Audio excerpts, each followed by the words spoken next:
안녕하십니까. 이병기 목사입니다. 지금부터 성주 산중교회 6월 두 번째 주일 온라인 예배 말씀 부분만 편집해서 방송하도록 하겠습니다. 오늘 말씀 나눌 제목은 여호와를 경외하는 것이 지혜의 근본입니다. 라는 것으로 정했습니다. 성경 말씀으로는 잠언 1장 7절 여호와를 경외하는 것이 지식의 근본이거늘 미련한 자는 지혜와 훈계를 멸시하느니라. 한 구절 더했습니다. 잠언 9장 10절 여호와를 경외하는 것이 지혜의 근본이요 거룩하신 자를 아는 것이 명철이니라. 대구에 있는 개성 중고등학교 교훈이 잠언 1장 7절의 말씀을 줄인 여호와를 경외하는 것이 지식의 근본이니라 입니다. 우리 교회 임대호 장로님이 55회 졸업생이고 제가 58회, 그리고 우리 교회 고경환 집사님도 72회 졸업생입니다. 우리 교회 개성학교 동문이 여러 명 있네요.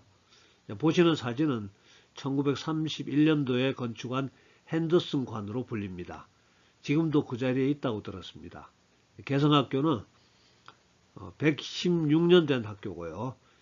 근데 사실 제가 그 학교 다닐 때는 이렇게 좋은 교훈에 대해서 전혀 관심이 없었습니다. 제가 하나님을 알게 되고 성경을 읽고 영적으로 조금 깨어나게 되니까 이 말씀이 얼마나 좋은 말씀인지 그제서야 알게 되었습니다. 먼저 지혜와 지식의 사전적인 의미를 보면은 지혜는 사물의 이치를 빨리 깨닫고 사물을 정확하게 처리하는 정신적 능력이라고 하고요.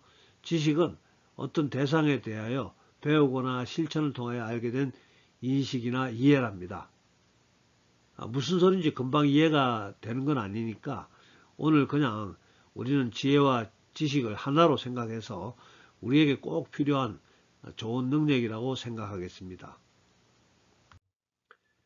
그렇다면 논리적으로 여호와를 경외하는 것이 왜 지혜와 지식의 근본일까요?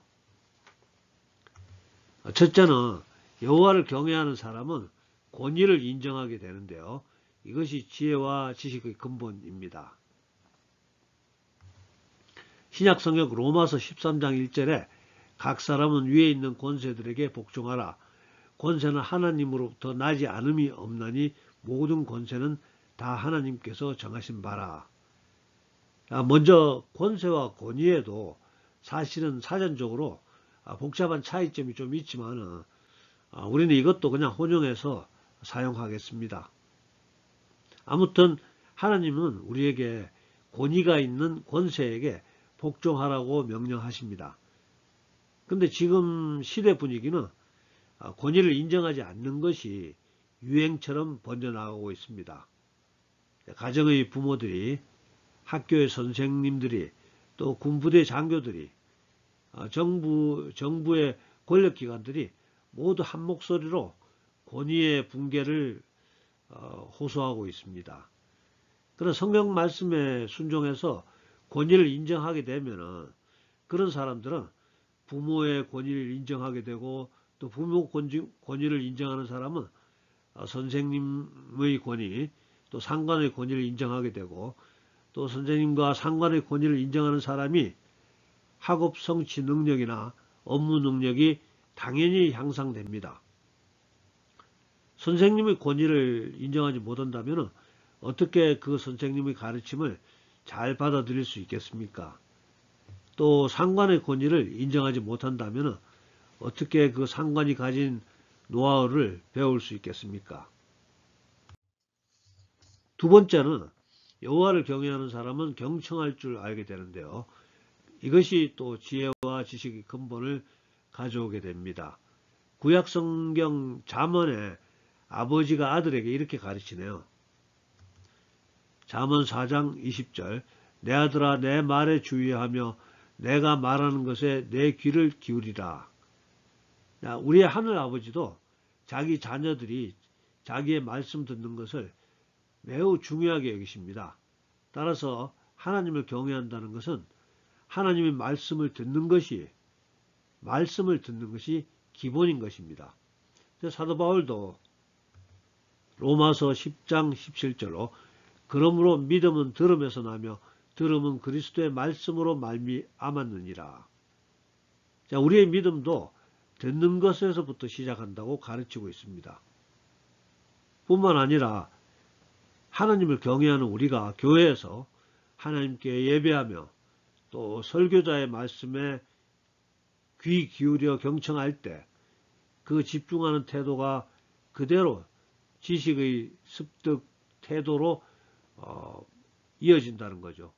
학생들이 당장 몇 점의 점수가 오르고 또 더 많은 지식을 아는 것보다 중요한 것은 경청하는 태도입니다. 왜냐하면 경청하는 태도는 이제 어부가 고기 잡는 법을 알아서 수많은 고기를 잡을 수 있게 되는 그 능력을 말하기 때문입니다.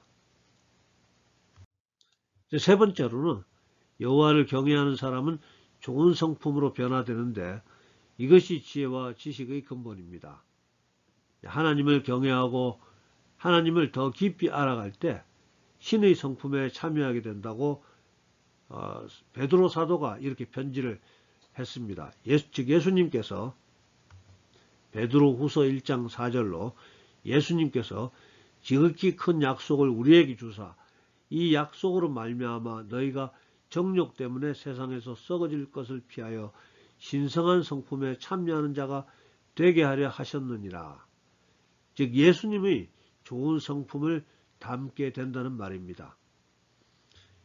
또한 성령 받은 사람에게서 나타나는 변화로 이런 말이 있죠. 즉 성령의 9가지 열매, 사랑과 희락과 화평과 오래 참음과 자비와 양성과 충성과 온유와 절제, 이 9가지를 말하고 있습니다.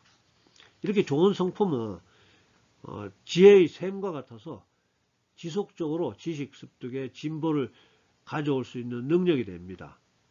지금 성적이 높지 않아도 또 IQ가 높지 않아도 충성스럽게 자신을 절제할 수 있는 그런 사람은 앞으로 얼마든지 자기의 능력을 발휘할 수 있는 가능성이 있다는 것이죠. 네 번째로 여호와를 경외하는 사람은 비전과 꿈을 갖게 됩니다. 그리고 비전과 꿈을 갖는 것이 지혜와 지식의 근본이 되겠죠.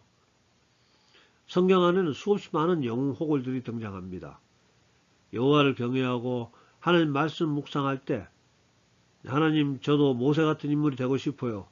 저도 다윗과 같은 인물이 되고 싶어요. 저도 사도 바울 같은 인물이 되고 싶어요. 이런 비전과 꿈이 생기게 되는데요.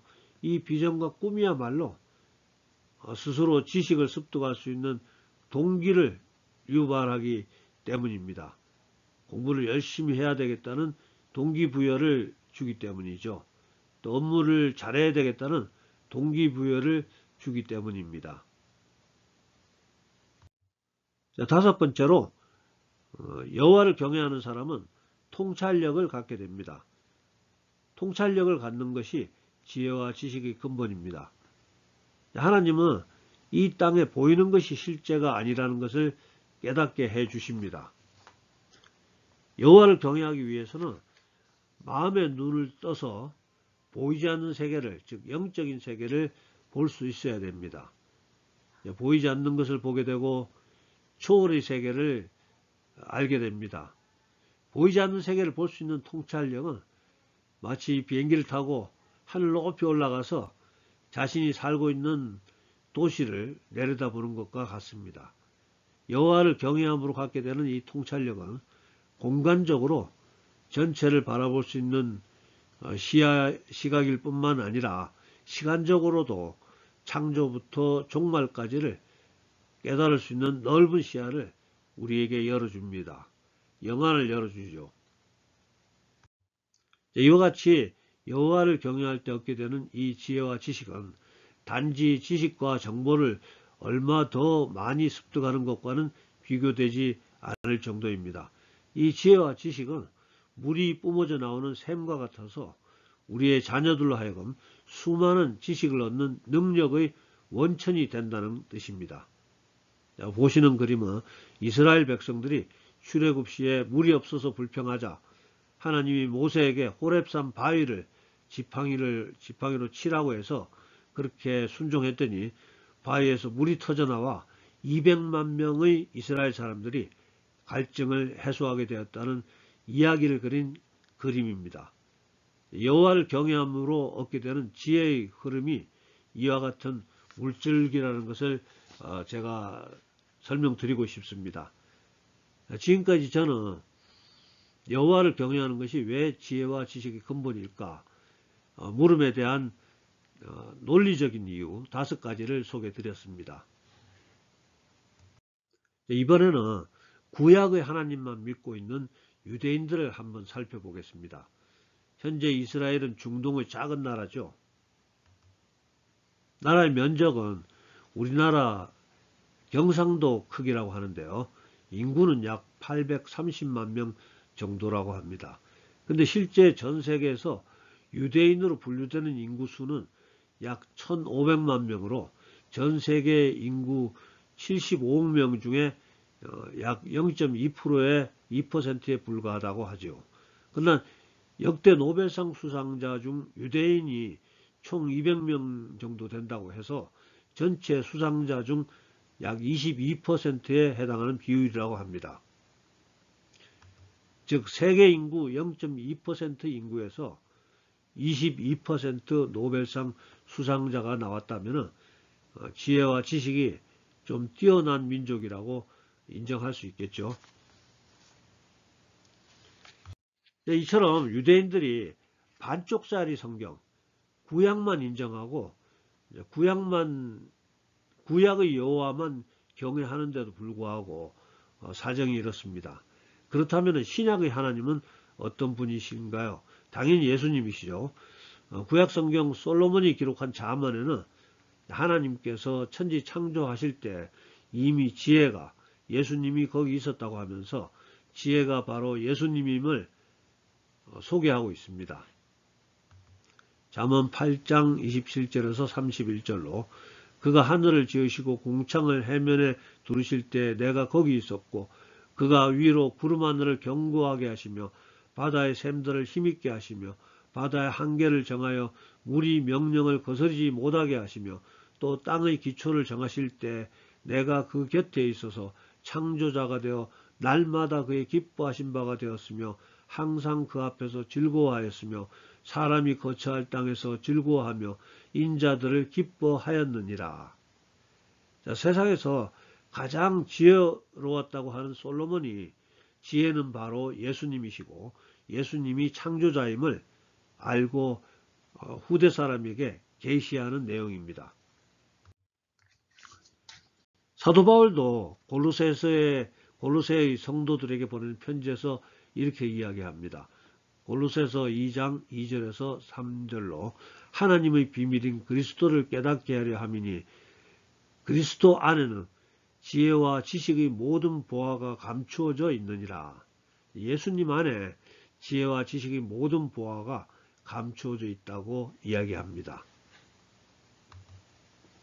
고린도전서 1장 30절에도 너희는 하나님으로부터 나서 그리스도 예수 안에 있고 예수는 하나님으로부터 나와서 우리에게 지혜와 의로움과 거룩함과 구원함이 되셨으니 예수님이 우리의 지혜가 되신다고 소개하고 있습니다. 이제 마지막으로 다시 한번 솔로몬의 잠언으로 돌아갑니다. 잠언 4장 7절에서 8절로 지혜가 제일이니 지혜를 얻으라. 내가 얻은 모든 것을 가지고 명철을 얻을지니라. 그를 높이라. 그리하면 그가 너를 높이 들리라. 만일 그를 품으면 그가 너를 영화롭게 하리라. 예수님이 제일 중요하다. 예수님을 높여라. 그리하면 그가 너를 높이 들 것이다. 그가 너를 잘되고 형통하게 할 것이다. 이렇게 계시하고 있습니다. 동의하시면 아멘 하시기 바랍니다. 할렐루야. 자, 오늘은 여호와를 경외하는 것이 지혜의 근본입니다. 이런 제목으로 말씀 나누었습니다. 오늘 말씀을 듣는 우리 모두 지혜로운 사람들이 되어서 세상을 바른 길로 안내해 줄 수 있을 뿐 아니라 우리 자신들도 하나님이 주시는 지혜로 승리하는 사람들이 다 될 수 있기를 예수님 이름으로 축복합니다. 기도하겠습니다. 사랑과 은혜가 풍성하신 아버지 하나님, 오늘 또 주의 자녀들 이렇게 택하여 주시고 불러주시고 또 함께 예배드릴 수 있게 하심을 감사드립니다. 오늘은 또 여호와를 경외하는 것이 지혜의 근본이라는 주제로 말씀을 나누었습니다. 우리가 사는 세상 어느 때보다도 상상을 뛰어넘는 빠른 변화를 또 겪고 있습니다. 어느 때보다도 지혜로운 판단이 요구되는 시절입니다. 정말 어떤 지도자들이 정말 정직하고 지혜로운 지도자인지 판별해야 되며 또 어떤 정보가 올바른 정보인지 어떤 정책을 지지해야 하는지 무엇을 따라해야 되고 무엇을 거부해야 되는지 또 어떤 나라와 같이 협력해야 되는 것이 우리에게 이익이고 또 어떤 나라는 멀리해야 하는 나라인지 우리 판별하기 어렵습니다. 주님, 우리가 세상 사람들과는 다르게 지혜의 근본이신 예수님 섬기고 있습니다. 주님 약속하신 대로 또 말씀하신 대로 우리에게 은혜를 우리에게 성령을 주님 부어주시옵소서. 성령 충만한 하나님의 자녀로서 성령 충만한 지혜 충만한 하나님의 사람으로서 혼란 속에서도 지혜로운 판단으로 세상 속에서 빛과 소금 역할 감당할 수 있도록 주님 축복하여 주시옵소서. 어둠 속에서 길을 잃고 방황하는 세상 사람들에게 하나님 말씀, 하늘의 지혜를 전할 수 있도록 성령으로 기름 부어 주시옵소서. 지금은 우리 구주 예수님의 은혜와 아버지 하나님이 극진하신 사랑과 성령님의 감동, 감화, 교통하심이 오늘 예배에 참석한 우리 모두에게 또 우리들의 가정과 일터와 섬기는 교회에 지금부터 영원토록 함께해 주시옵기를 간절히 축원하옵나이다. 아멘. 네, 감사합니다. 할렐루야. 다음 주에 뵙겠습니다.